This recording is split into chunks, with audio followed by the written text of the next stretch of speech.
The on-ramp today felt steep, Chris, but we made it to the top. Cathartic. That was it. The cathartic on-ramp. How was your first week back at school? Okay, so I don't know if this came out in our last podcast. I think it came out in some conversation. Maybe it was our conversations have become just too fluid, where you were, I don't know if I was flippant, and I apologize if I was.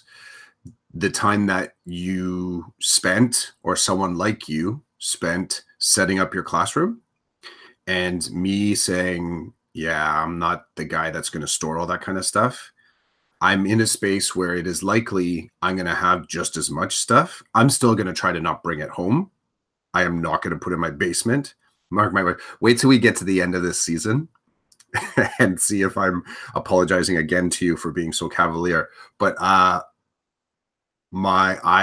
have to build, buy, or borrow.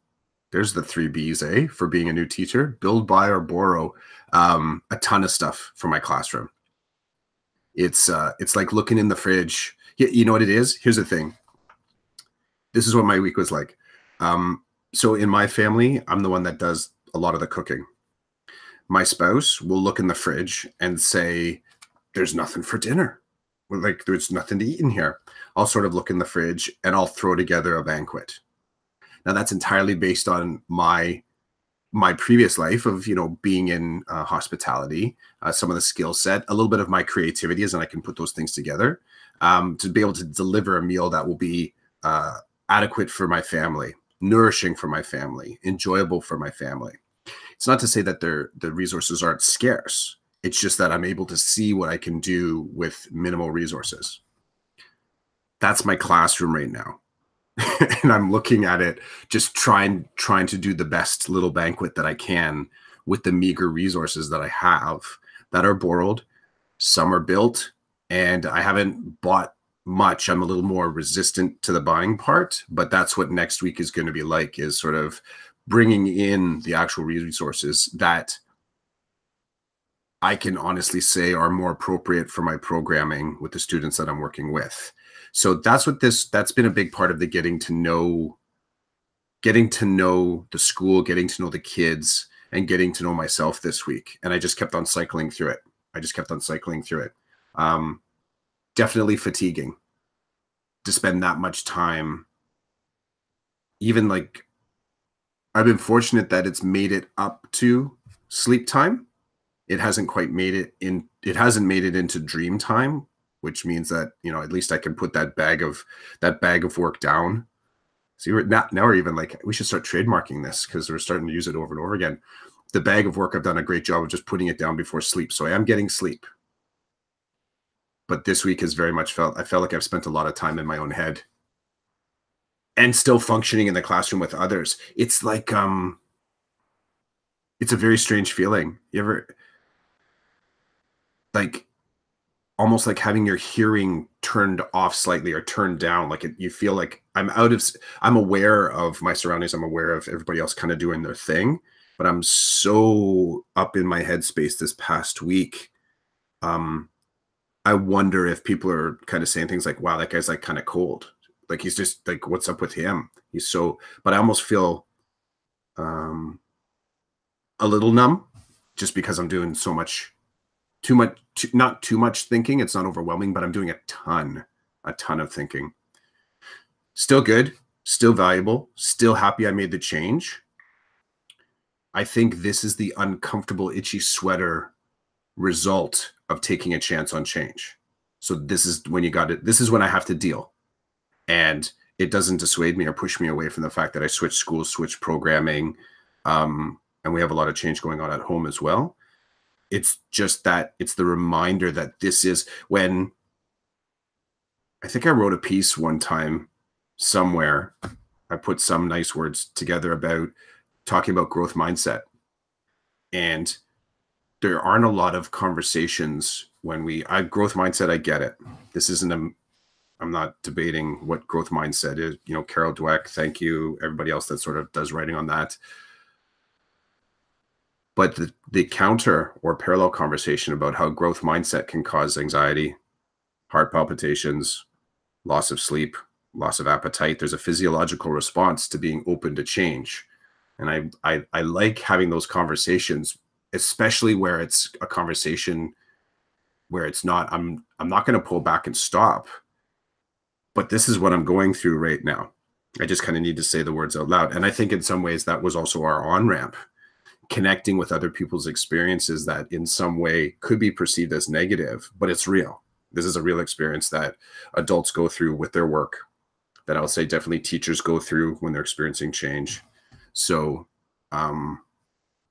that's the bigger, broader theme of this first week, is like dealing the hand that I dealt myself. So how's about you? I like the way you summed it up. Number one, dude, I don't bring all that stuff home at the end of the year. It stays at school. So don't think that like when the end of June rolls around, all that stuff comes back to my home. It does not. The reason why it was at home was just because I was moving schools and I couldn't get it out. Like I couldn't get it from one school to the other. It wasn't going to happen. So please, please, please don't do that. Don't bring your stuff home and say to your wife, yeah, Roland does this every June. Don't do that. I probably reframed that wrong. What I think it was the conversation about having so much of your own stuff. And I pause. And one of the things for us, I don't know if this is for you at secondary, pretty much, I would say, I won't say a percentage, but a large percentage of classrooms, like you're kind of stripping it at the end of the school year. There's few classrooms that even when I was doing the alt ed, there was always the chance that they were going to say, okay, you're going to have to move classrooms next year. We need to move stuff around and you're going to be on a different floor. In observing my kids' school who are at elementary, I've seen now teachers remaining in the same classroom kind of year after year after year. And I'm imagining there's something strategic about that. There's something, you know, that helps the kids kind of organize their spaces, build rapport, get familiarity. I don't know if there's this. Have you, like, in the schools you've been, your school life so far, typically do teachers more times than not get to keep their classroom for their sort of lifetime at a school? More times than not for the lifetime, but for like a couple of years. Yeah. So me calling you out, blasting you like that, I think it was just, I'm at the heart of it is that I'm recognizing I am going to have now a small truckload of things that I've developed that it's likely I'm going to feel an affinity towards. Like that's kind of that's the stuff that I've developed for my program. And it's not likely I'm going to be moving away from the classroom that I'm working out of because I'm connected with another teacher and another teacher. Like we're kind of in a hub of the school where we're located. But at some point, I'm going to have stuff. And that's a new space for me because I've always been sort of, leave it behind, no problem. I've never actually felt like I've put my paw print on that thing and saying, I want to keep developing that thing, so it's got to move with me. But I may even, I'm admitting, probably be bringing some stuff home for the summer. So. Oh, what? I'm not touching that with a 10-foot pole. Okay, yeah. So I just wanted to address that. I knew that you didn't mean it the way you said it, but I was like, no way, he dropped it, so I'm going to step on it. I kind of feel like, well, the first week was a success in terms of I survived, my kids survived. I do feel a little bit like, maybe people are looking at me like you're not very social because I'm sticking to my room. In the free time, and I use that word loosely because I don't really have free time, but like at recess or my preparation time before school and after school, I feel like there's so much to do in terms of paperwork, in terms of like the startup, that I've not gone in the staff room once this week to eat. I go in there to fill up my water and then get back to work. And I'm in a space where there are constantly people walking past my room because my room is right beside the staff room. And a lot of people do go to the staff room. So, and I'm across from, this is really cool about this school. I'm across the room from special education, but they don't call it special education at my school. They call it student success, which is has been a high school thing and an intermediate senior thing in my system. We have student success consultants who help students that require it at a deeper level than what the classroom teacher does. And so at my school, it's called the Student Success Room, which is cool because it's never been dropped down to the primary level as far as I know in my work in this system. And so I really like it. It's fresh and I like it. So because that room is across the hall from me and people are constantly visiting that room and students are constantly visiting that room and teachers are constantly visiting the staff room, I feel like there's always chatter outside my door before and after school. And I've not jumped into that. Like I've not stepped into the hall and say, hey, what's going on? I'm just in my room doing my thing. Something cool I noticed is that my desk, so when you walk into my room, the first thing you see is like my teacher desk, but I'm never there. I'm always in the far right-hand corner. So when you walk in, you have to literally turn your body 90 degrees to see me. I'm always behind the computer. So I'll see people poke their heads in and they look at my desk and I think they automatically think Roland's not here. And I'm like, hello. Then they turn like, oh, you're in here. Yeah. So that's interesting, right? So people are going to learn quickly. You're not going to find me sitting at my teacher desk. You're going to find me at the computer because that's kind of my workspace when I'm with the kids. And we try to use digital as much as we can. We try to leverage digital in a lot of different things. So I need to be close to that station. So yeah, I've noticed like I've not been partaking in any kind of social stuff. And I wonder if people think, is this guy okay? I wonder. It's not affecting me to the point where I need to change my behavior. I know what I need to do and I'm doing it. And hopefully people will build rapport with me and I will build with them as time goes on. And something you and I talked about in the on-ramp that really hit me that I've kind of dealt with and put aside is going into other teachers' rooms and then seeing what they're doing right now in the first week and then feeling like I'm not doing enough. So that's like an instant,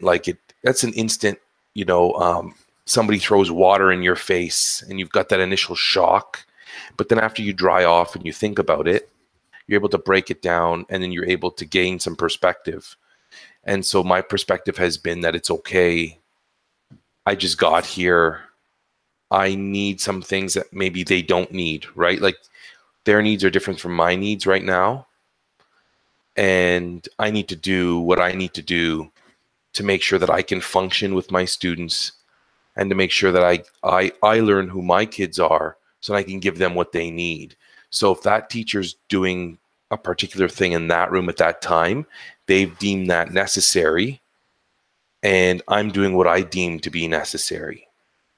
But that's always like taking a step back and reflecting, right? It doesn't happen in the moment. And then the other thing I wanted to just throw in is motivation. I'm motivated, but sometimes I need reminders. I need to hear stories that really get me at the heart and have me thinking about and appreciating what I have instead of focusing on what I don't have. I know that's really general. I don't know if I have the time to really break that down for you, but the short of it is that being in a new place, doing a grade that I didn't do last year with a whole set of new people, new norms that I have to become part of, you start to second guess yourself about things. I do not second guess myself leaving my last school. That had to happen. Now that I've started this school year, like it's sunk in a lot more that I had to leave because what was happening at my last school wasn't good for me. Whereas where I am now, I feel good about what I'm doing, but there's like 100 things in front of that are getting in the way of me enjoying and being grateful for what I'm doing because there's so many other things that are in front of that.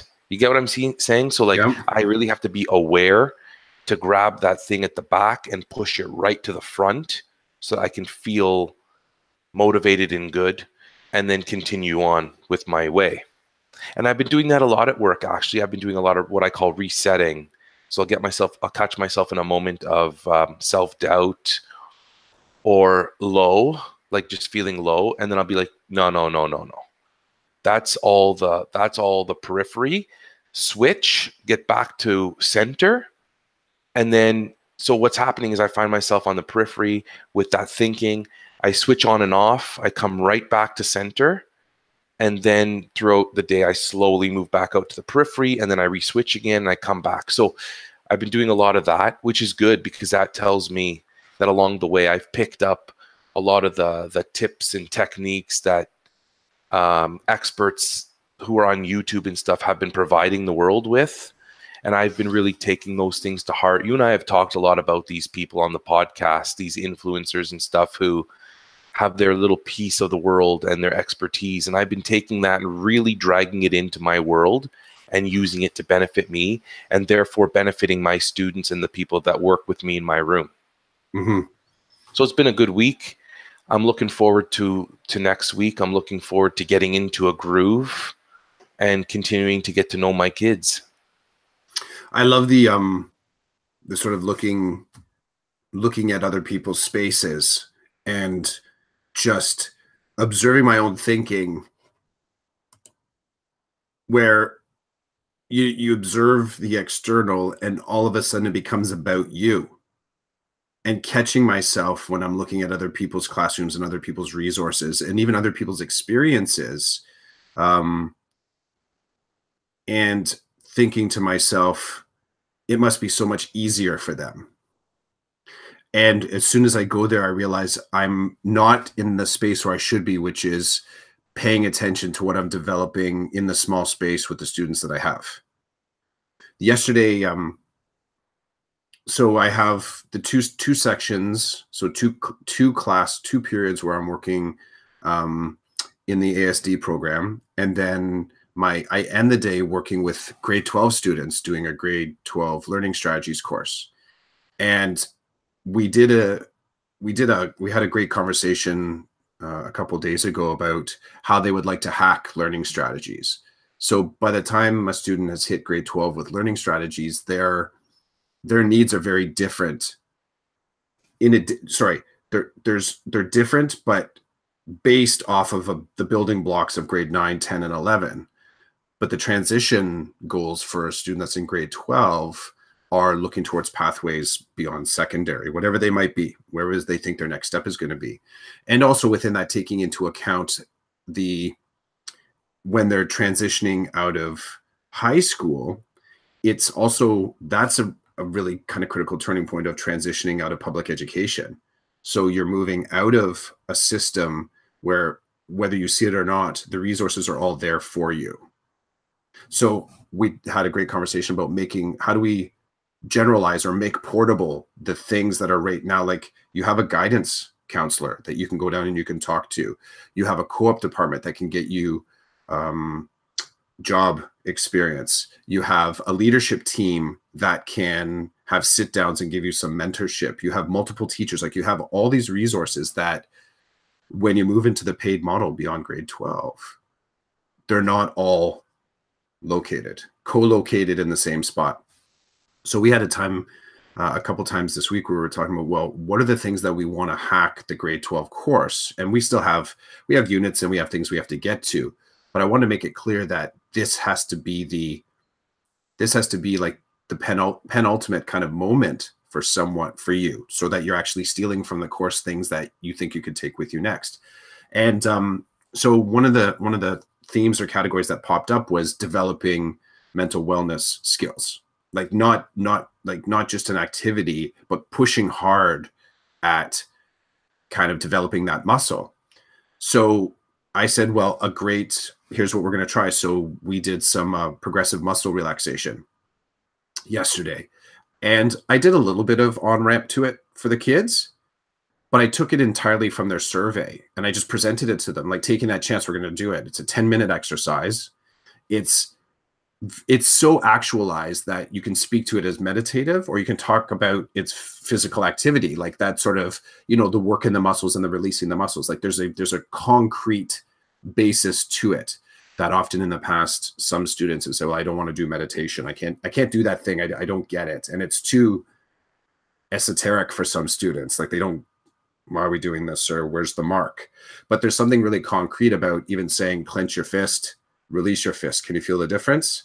Let's work on paying attention to that. So that conversation, working with the grade 12 students, made me sort of realize all the new spaces that I'm kind of diving into with the new students, and also going full on, trusting my instinct first, not what I see, not what I'm taking in from the out, like somebody else's stuff, but trusting my instinct based on my life lived so far in learning strategies, my life lived so far in secondary, and just, I'm not going to say insulating, but reaffirming my operating system, that I've actually developed a craft that I can build things. I can build things according to the context that I'm being presented. So that's the lead to the second part, is going into the new school and building new relationships. I am so hyper aware of the social circles that I observe. So I'm stepping away from students now a little bit. Obviously, I mean, you get a new class of 30 kids, you're observing new social circles. You see how different kids connect and, you know, their friends in another class, all that kind of stuff. But it is fascinating to have, I have people at this new school that I've known for a long time. They were actually expats from a former school. When this school opened up, it's in its 5th year, there were quite a few teachers that left the high school I was at to go to this new high school. So I arrived there and I did know people. And it's always interesting to see the other, as in I have a relationship with these people, some of them tight, some of them not so tight. Some of them we've had family events together. But I get to see their interaction away from me. The nearest comparison I can make to this, and maybe this has happened to you, when you go to an event with your spouse and there's people, you get to see, how do I do this? You get to see the relationships that your spouse has, but you get to observe them in real time. And you have this sort of space of not knowing. It's like, wow, I always thought of that person with a singular relationship to me, but they have a whole other circle of connections that I've never observed before. So not only am I looking at all the different groups that are at this new high school, but I'm also seeing how individuals that I know interact with people that I've never met. And it makes me think about the growth I have to do to build these kind of relationships. And last night was the staff social that I couldn't attend for logistical reasons. The way that it played out is that I was on, because my spouse had an event that night as well. Between the two of us, we had to sort of decide whose event was more important. And this is going to happen a lot, both of us in education. So her event, it was critical that she attended it. So ultimately, I'm on parent duty, so I had to pick up the kids. But I had that same thing. Like I get it. You're torn. I should have attended. I actually do believe I should have. But the reality was that just wasn't going to happen.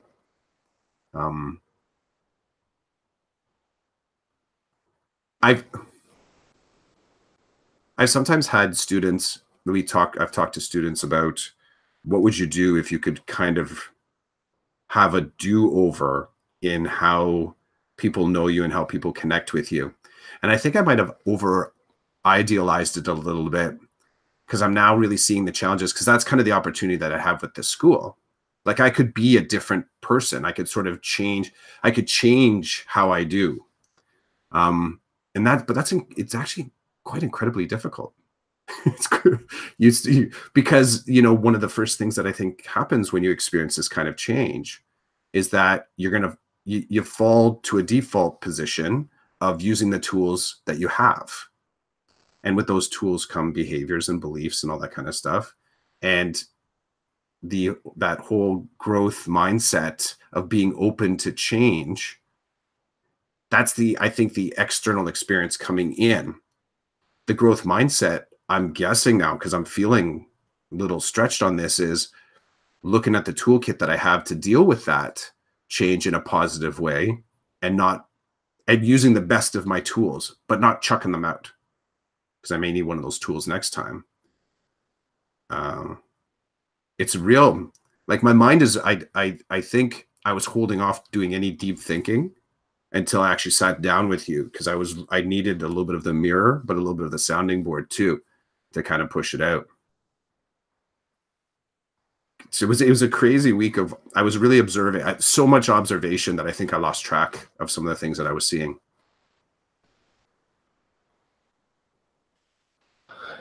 I hear you. It's kind of neat that we're both going through this newness. I think I don't know, I think it's cool that we both can reflect on these things and we can capture them on the podcast and be able to talk about them and journey through it. I think it's really cool that last year at this time, we were both in the work that we had been doing for years. Mm-hmm. And we started this experience, right? Let's do this podcast about our work as teachers, our work as fathers. Let's just do it. Let's see what happens. And now we're starting our new school year. This is awesome. This is routine to us every Saturday or Friday or whatever. We get together, we do this, we talk, but now we're talking and we're both in different places. So we find ourselves in that newness, and it's fresh again, just like it was fresh last year when we started. I feel rejuvenated, and it's kind of cool. And I wonder if this continued on to next year, where we would find the rejuvenation, or I shouldn't say where I would find that rejuvenation for this talk every week. And I'm grateful for this podcast, because if I was able to reflect weekly using this medium with you about my work, and if I was able to do that and I was able to get all the benefits from it, I feel like already with my new work, like I knew at the end of this week, we were going to chat, and I feel support from the work that we do. I feel supported. And that's not to say that I don't feel supported at work, but like, I'm new there. I'm new to everything there. So if I need support, I need to go out and get it. It's not just there. But with this, it's just here. And so I'm grateful for this opportunity. And my students and we talked about what we're grateful for this week, because I purposely made that part of our classroom meetings. I purposely threw it in there for the kids that were staring at me like they had no idea what was going on. And I could connect with them. Again, on the on-ramp, I was talking to you about, you and I have talked about my experience and my racial identity connected to one particular student that I met 2 years ago in my class. And something happened when I met that student. There was kind of like an awakening inside of me to discover more of who I am and to honor who I am that I've never really honored before for a number of reasons. The school I'm in now, the classroom I have now, I've never had before. There are more visible minorities in my classroom this year than I can ever remember. And they are the majority in my classroom. They appear to be the majority in my school. And so even though it's only been a week, I see myself every day at school in more than one child, which to me is mind-boggling, because I've never had that experience and I'm a grown man. And so several times this week, I've looked at particular students of mine right in the eyes, and I've seen myself, the look on their face, the shock or the nervousness or the fear or anxiety. I've seen that in me before as a student. And so it's kind of reached me at a whole new level that I don't think I've ever really tapped into as a teacher before. It's the first time. And so yesterday, when we talked about the United Nations global goals, I introduced it to my students and I told them that we were going to be doing some work around this year. That just because you're in grade 2 and 3 doesn't mean that you have nothing to offer with these amazing goals that globally we're trying to achieve by 2030. So we talked about them a little bit, and the majority of us decided let's talk about ending hunger. That's what really got them going, which was interesting to me because they chose that, which makes me think, oh my God, how many of my students have experienced hunger? Because why would that resonate with them so strongly? I'm not there yet, but it's just I'm making assumptions and they may be wrong. But it was interesting that they went right to that one. It gives me a flavor, perhaps, for maybe where they come from or what they've experienced. And so we talked about it. And the best part of our talk was that I had some of the students all week who have not said one word. Chris, I'm being 100% serious. There are 4 or 5 students in my class that have not said one word this week. Like when I say good morning, they raise their hand, they smile. They don't even mimic my good morning.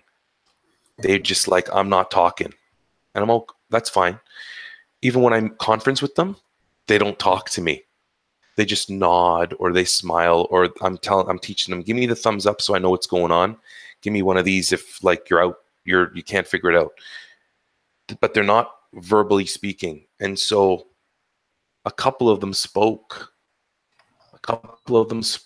and offered their 2 cents about what we can do, like what we could do right now as me and grade 2s and 3s to help end world hunger. And that one lesson, that one activity blew me away. And so, but it gave me, I want to use the word hope, but I don't mean it like there's no hope. It gave me like maybe a view or a vision into the future that these kids are really hooked by these types of topics, and we can actually talk about these things and experience them and do what we can as a class of 20 primary students to help meet that goal in our neighborhood, in our way. So when I talk about that stuff, I feel the energy, right? Like it's racing through me as I talk about it. It was racing through me when I was sitting with my kids and having them not talk to me and seeing that fear in their eyes look different and felt different in my new school than it ever has before in any other school I've worked at. So it's the balancing act, right? Like the professional side of me is kind of on my own, but the personal side of me is feeling right at home. And so when I bring those two together and mix them together, it feels fine. It feels fine. If I could just go for a second to the professional side, then I see you. I know you want to say something, so just hold it because I want to share so there are 3 grade 3 teachers and I'm the grade 2-3 teacher. 2 of the grade 3 teachers are right by each other and they've been working together for years and they're like, it's harmonious and it's fun to see. The other grade 3 teacher's on the other end of the hall. I'm in the middle. She's on the other end. She came to me the other day and she asked me about math. And I think at one point this week, we agreed that we were going to start with number sense and numeration, but something happened to me over the last couple of days. And I'm like, that's not what I'm doing. I'm not getting the vibe that that's where I need to start with my kids. So I'm starting with patterning. So this grade 3 teacher walked in and she said, okay, so how are you starting? I said, I'm not starting with what you guys are doing. And she looked at me and I'm like, I put my hands up and I'm like, I'm not being difficult. I think that this is what I need to do with my kids. And to be honest, I feel like a third wheel. I feel like a fourth wheel. I have a grade 2-3 class. I need to focus on my 2s and my 3s. I don't have the luxury of just focusing on one curriculum. I have to focus on 2, and I have to find a way to harmonize it as much as I can so that I don't lose my mind. That's my reality. And then she said to me, no, I feel like the third wheel. And so it was a funny moment because we were both kind of battling, like those 2 are over there and they're harmonious. And then there's the 2 of us who are like the outsiders. And I'm like, I feel like I'm more on the outside than you, but it's all good. I'll listen to you and I'll offer you whatever support you need. I'm done. I need you to speak because I saw you shaking and moving around with high energy, and I feel like you've got something awesome to say. No, it just, you connected with me, the developing, it's you, getting to a space where you're several years into your teaching career, the assumption that you have everything that you need to move forward with what's still to come, I think is a common trap. I'll push. I think it's a common trap, and it's not to say that just by connecting and collaborating that it makes necessarily. I think the difficulty of the work never ever changes, but I think the immediate emotional kind of challenge, or the sting of having to do the work, definitely changes based on how well you've networked. And I think in observing some of the relationships at the school, I realized very quickly that I have to spend more time pushing out to those spaces and being in places where it's not a matter. It's not as simple as saying just taking in new information, because that's still it's missing a little bit of the how do I say it?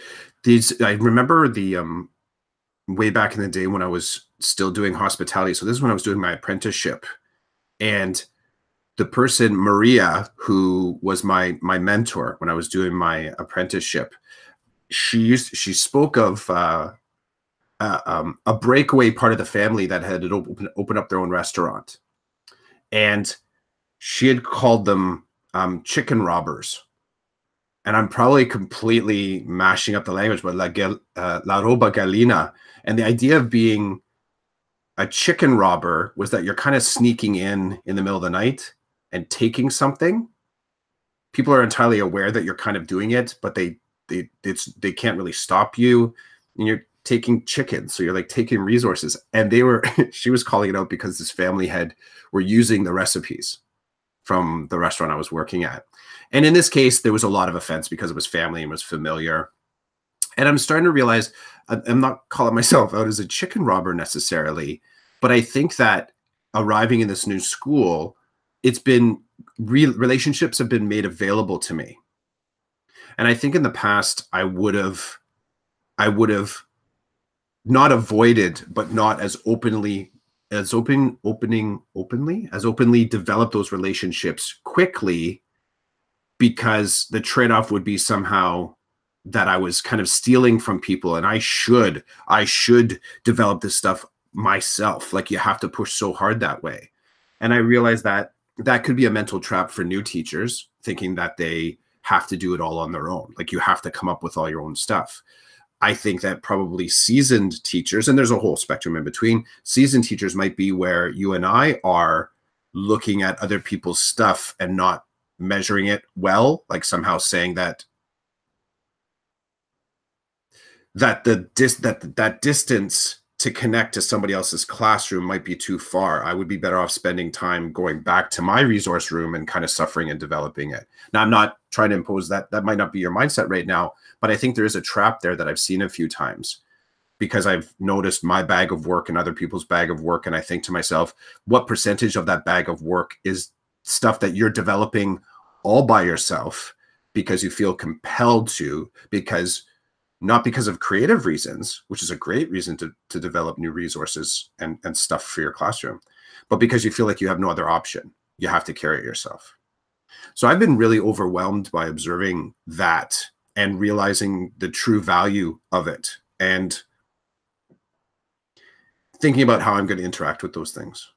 Like, how am I going to get to the space where I feel comfortable to not only, let's say, reveal my hand and speak to a beginner's reality from a 15-year-old veteran of teaching, right? There's a whole bunch of the, you know, the ego check, the culture check,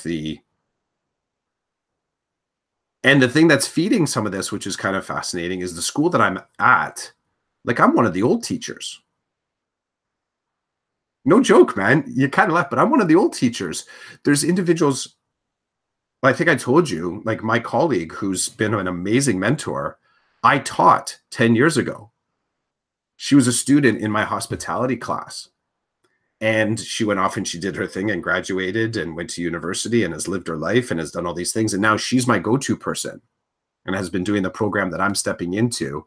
Like, I was already a few years into teaching when I started teaching her. So you get this really, I mentioned before about the growth mindset. Growth mindset can be a trap if you think that you're going to grow in the dark. Because as soon as you start to press out and try to sort of grow in open spaces, there's a whole lot of, for me, there's a whole lot of anxiety, a whole lot of imposter syndrome. There's a whole lot of like I should be, like, there's somehow an expectation that just because I've worked for 15 years in education, that there's something that I should be repping as a 15-year veteran. And I'm not sure, like, I'm very quickly removing that kind of stigma from myself, because I don't know if I can't carry that. After this week, observing my process, I can't carry that. I just can't. So it's good that you can recognize that, right? Like, some people are not, some people are going full tilt, eh? Like, I see some of the new teachers in the building and I wonder what they're thinking. I wonder how fast they're going. Like, and it's nice that I've been appreciative of the couple of newer teachers that have just talked to me in the hall kind of thing. And they've been open about, like, holy cow, like, every night I'm doing blah, blah, blah. And I'm like, don't worry, it'll settle down. Like, unless you're the 4%, if you're not part of the 96% of us, if you're the 4%, then you're going to be up every night for the whole school year doing stuff, and in the summer too. But if you're part of the majority, you're just, this is the time. This is what's happening right now with everybody, or a lot of people. And don't worry, you'll get into a groove, and like, you'll know your kids and you'll know how they operate. And then it just becomes normal for you. It becomes normal for you to operate in a particular way that's going to end up meeting their needs, and you're going to end up teaching great stuff, and kids are really going to get engaged and they're going to grow. I said that too. Like, don't forget, like, we're just at the beginning. You know, by December, we're rolling. Like, kids are learning, kids are building capacity. That's why I hate the beginning, because at the beginning it's so raw.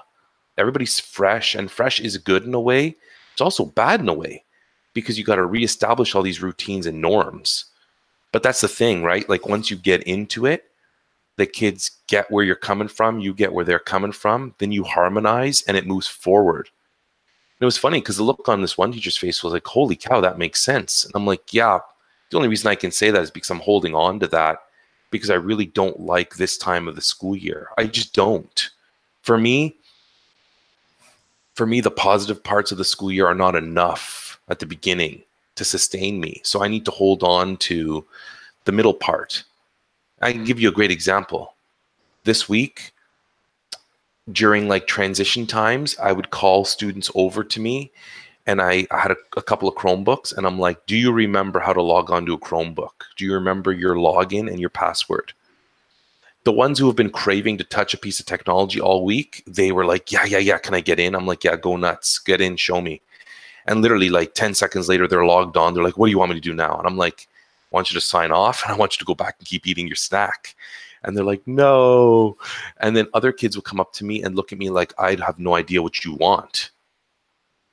And then I'm like, okay. And so I take them through it and I show them their login. And it's funny because I have some students that that from what I can tell so far are not completely familiar with the alphabet, our alphabet, and our numbers, because you need to know numbers and letters to log into your password and do all that stuff, right? But trust me, they picked up quick where their letters were and where their numbers were, so they could log onto this computer, because even they were showing me that they were eager to use this technology for their learning. We all were able to log in, and I made them little cheat sheets for them to refer to for the first few weeks as they do this. But it wasn't as painful as it's been in the past, because I believe most of these kids have experience from last year and the year before. But that was a good example of, I told the kids, I said, this is just the beginning. Signing on and signing off effectively, I know you want more, but for me, this is huge, because for me, it's the gateway to more exciting adventures, but it has to start somewhere. So even I was preaching to them that it starts with this. If we start small, it starts boring, but don't worry. Once this stuff is automatic, then I can hit you over the head with the pedagogy and the challenges and the stuff that's really going to push you to grow and is really going to frustrate you and get you then thinking about the learning pit, about starting off up here, getting down deep into the learning where you feel some frustration, lack of self-confidence. But as you grow, then you come right back up out of that pit. You're feeling good again. You're ready for the next challenge. And so you could see, like, it's really cool because I love technology, as most people know. And so when I started to connect the technology to the way I operate, I could see the lights come on above their heads. They're like, okay, we like that stuff too. And so I see that I'm going to be able to use that as an entryway to get to places where they probably don't want to go. Because I'm hoping that those looks, the looks that they're giving me that remind me of me when I was them, I hope those looks start to extinguish, because I want to see who they are past that fear and past that anxiety. And we did a little bit of that. I read a book called My Teacher is a Monster. And it was awesome because at the end of it, I was like, well, here I am. I'm your monster. I may look ferocious right now, but let me give you some more information about me as time goes on, and you'll see that I'm not a monster. But it was fun. It was great because it was a funny book. So the kids were enjoying it, and they were enjoying comparing me to what I was reading about in the book because they've never met me before, right? And I do look a little bit, I've got the beard, I've got a big voice. And so it can be a little unnerving, but we broke the ice and it was good. It's, did you this past week, did you fall prey to any assumptions? And yes and no. Yeah, I found it was funny, and I'm trying to measure why I kind of went there. Why was it that I sort of leaned on some assumptions? Because I surprised myself with some of my assumptions, and I started to realize that my assumptions that I fell on, and it was when working with the students, I realized it's because I think I was using somebody else's playbook. I think that's what it is. I think I was using somebody else's playbook. And I just realized kind of in the moment where I was working one-to-one with a student that when I wasn't kind of checking, when I wasn't really in the moment, when I wasn't really paying attention, in particular, one student I was working with a resource, and the kid was just flying through it in one-to-one time, flying through it. And it took a second. I was like, why is this? Like, what's going on here? Why is this? I feel like there's a problem here, yet the kid is being successful. And it was a mindful moment where I realized that I need a broader differentiation, like, of tools to be able to maximize this kid's experience. Because my assumption was that this one resource would be sort of good enough. Like, it's good enough for the lesson. Now, differentiation at the best of times is, I think that's sort of like a long game thing, because you can have 1,000 different resources and still not have the one that will really key into that moment. You sort of feel like you're chasing that moment after the fact. But I had a few times this week where I realized that my assumptions were lying to me. They were kind of lying to me. It happened in working with developing the grade 12 course that I'm working on. Me being inside my silo, developing the grade 12 stuff. There's another teacher doing it. I got to have a meeting this week with her. And it was awesome. Like, it was sort of, I fall into that I was in a mind trap where I thought that because I'm teaching it, and well, I'll play this out, how this kind of, so the way that this course kind of played out is that originally I was sort of the new teacher to it, and there was going to be a teacher that had already taught it. Now, that teacher, the other teacher, shared resources with me, which was fantastic. Then that teacher's schedule changed. So I stayed with the course, and then a new teacher jumped in that has never taught the strats either. So within a very quick amount of time, I became sort of like the senior lead on it. Just because, like, that other person, the teacher that shared the resources with me, is still in the school and doing some other stuff. But because that person has shifted out, I'm the one now that's sort of, I felt, here's the assumption, that I was the one that had to sort of take the lead on that. And I realized, no, like, it was this week and having conversations with the new teacher, us each having a section this semester, that I had to recalibrate, because what I had just done was drop myself into a silo. And I was dying. I was dying because I'm also working on stuff for the other program, the ASD program that I'm a part of. And it was amazing how firm I was in my thinking that I had to sort of work that way. And then I had a quick sit down. And even as, before we started the podcast, I was realizing now I really do crave that connection to sort of go back to the table with my new teaching partner, ostensibly, and develop more stuff and kind of stay on point with them. Like, I had a hard time accepting the strength of that collaboration.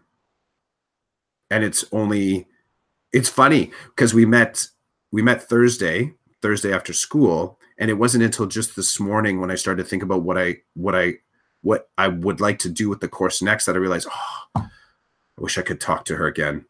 Like, I want to talk to her about this and kind of bounce the ideas, because it was like this.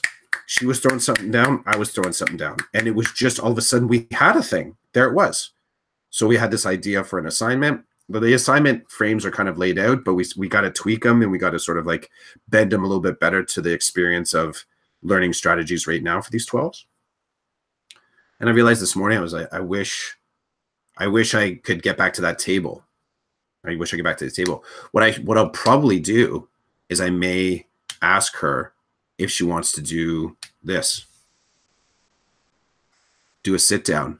And it's interesting because that's another silo that, if you're willing, your creative development, your planning can happen like this. And it's funny, I don't often do that. I don't often say, okay, let's do a live hangout. We can just keep it private. We don't have to sort of publish it at all, but it's a really great opportunity for us to also keep. I mean, I know you can turn it on and not hit record, but that was one thing that I was wondering this year, is if she'd be willing to sort of do something like this, so we could also keep the footage. We can share the talking part. But I really have to work hard at pushing outside of that, because I really didn't feel it. I think it's the first time that I've really, really felt the power of that. I've been in a lot of small spaces where it's just been small team or just me team. And I think I'm having a realization that the next steps in my career, I gotta open up. I gotta open up those gates a little bit. It's a really bizarre realization to have, because I also go retroactive on that and say, what sort of opportunities have I not been able to capitalize because I felt like I have to do it all myself?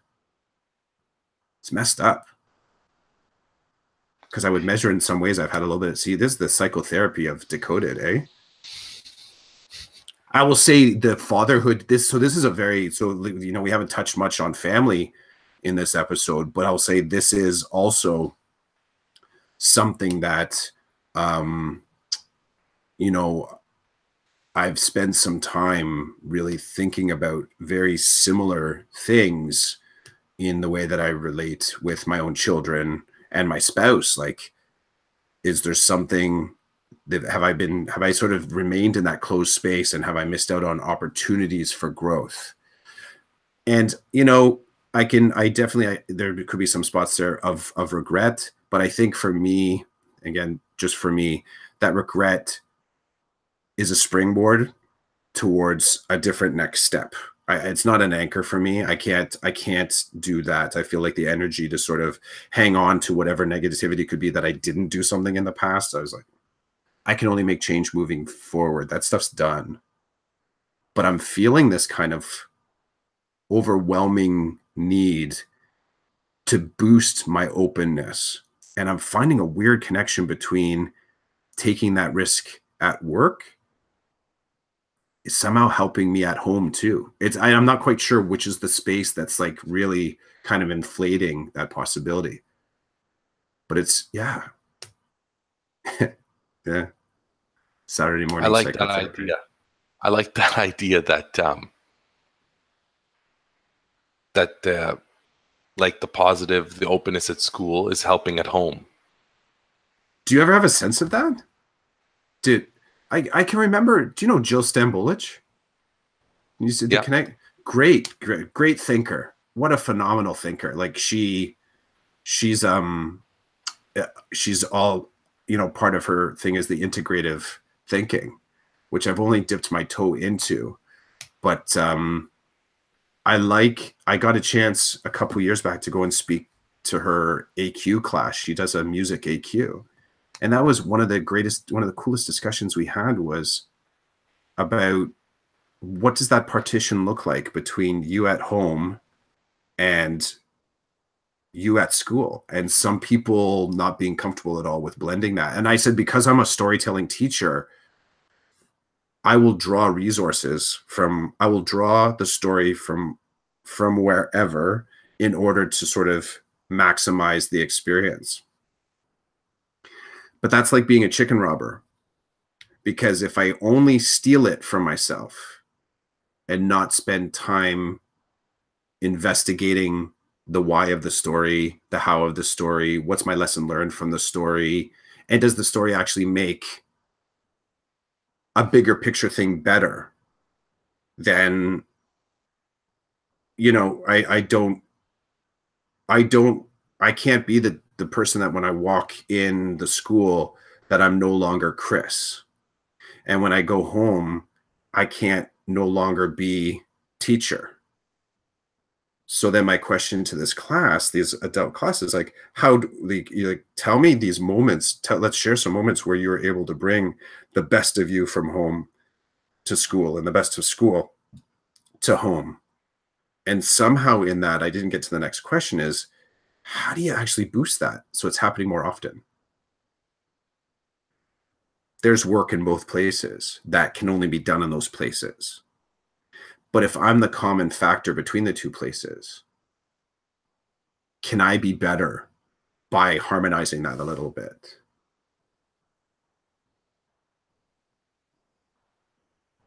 Interesting.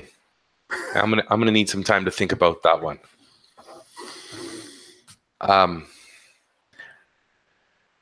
Dare I ask if you have any homework to drop for this coming week?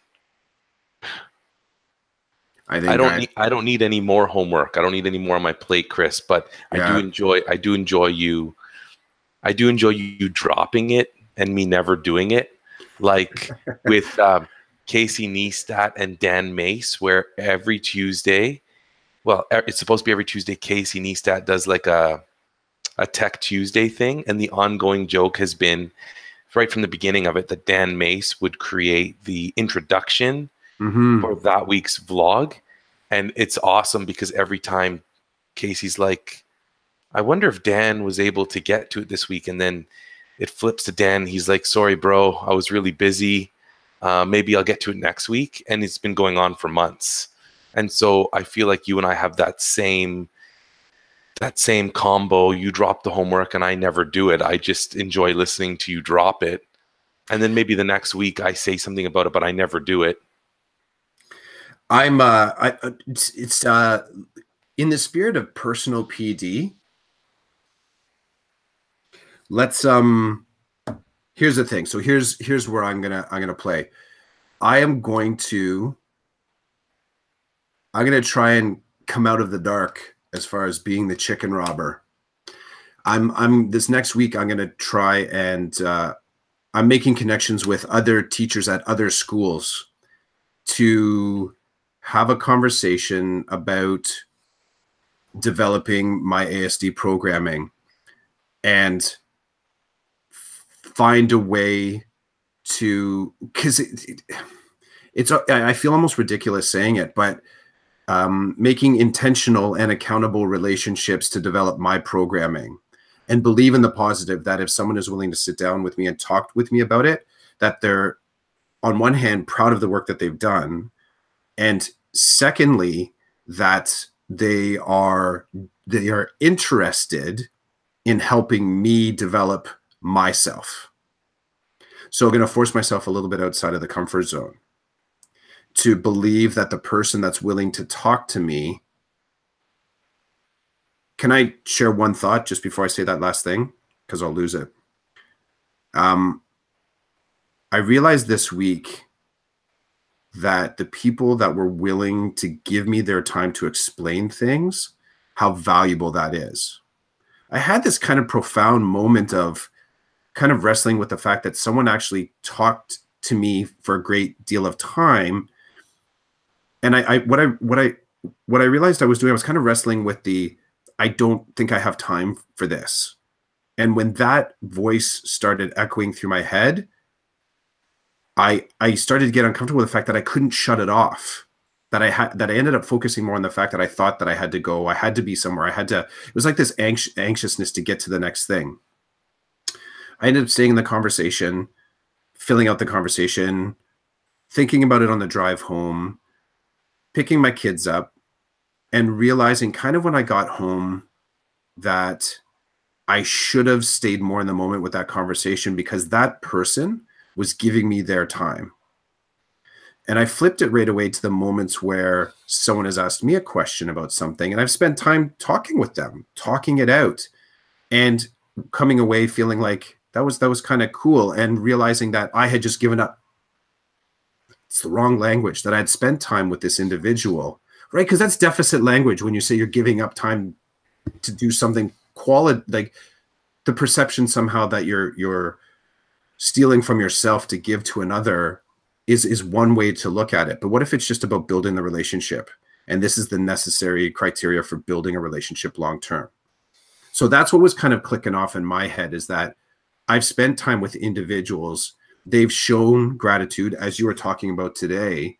I'm going to be working on that this week, that people, when I reach out and I ask them to it, that it's not sort of quid pro quo. They actually do want to help me.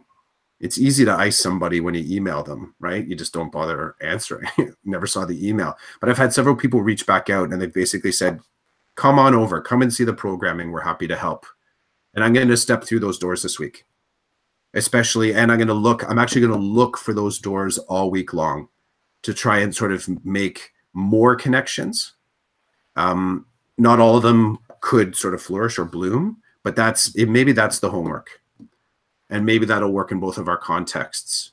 It sounds as if I don't have any duties this week, which is a great way. Like if I had CAF duty, that's an amazing way to build connections, because you have a scheduled time where you're going to connect with people. But that's what I'm going to do. Get out of the class, meet other people, start remembering people's names.